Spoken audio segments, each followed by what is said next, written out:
तेज महादेवपुत्र महामहिमचित्रा भवद्भव्यविघ्नेश्वरं विघ्नराजा सदा पाहि मां देव श्रीविघ्ननाथ।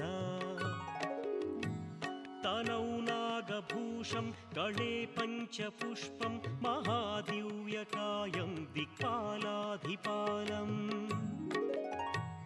काणिपाककूपोद्भवं मोक्षदातं सदा रक्ष मां देव श्रीविघ्ननाथ।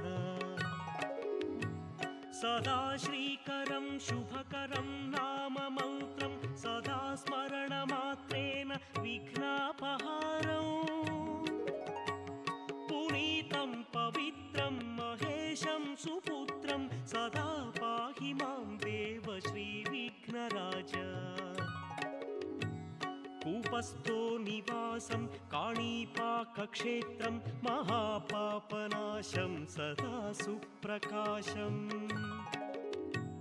गणेशं विघ्नेशं महेशं सुरेशं सदा पाहि मां देव श्रीविघ्नराज।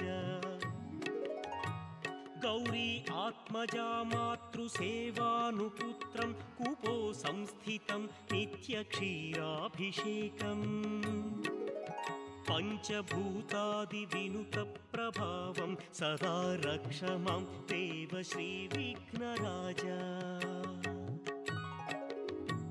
त्रिशूलं त्रिनेत्रं कराभ्यां मोदकं पदाम्भोजनं राय कामं दधानम् महावक्रतुण्डं सरस्वती नगर మేము ఈ స్థలంని అభివృద్ధి కోసము తీసుకొని లాస్ట్ ఇయర్ నుంచి వినాయక ఉత్సవాలు మరియు దేవి నవరాత్రి ఉత్సవాలు జరుపుకోవడం జరుగుతున్నది. ఇది 2వ సంవత్సరము ఈ గణపతి ఉత్సవాలు జరపడము. ఈరోజు గణపతి ఉత్సవం సందర్భంగా అన్నదాన కార్యక్రమం జరుపుతున్నాము. చాలా మంది మాకు సహకరించి మా అభివృద్ధి కమిటీ కూడా సహకరించి ఈ అన్నదాన కార్యక్రమాన్ని సక్సెస్ చేసినందుకు చాలా అందరికీ ధన్యవాదాలు. మీడియా మిత్రులకు కూడా ధన్యవాదాలు.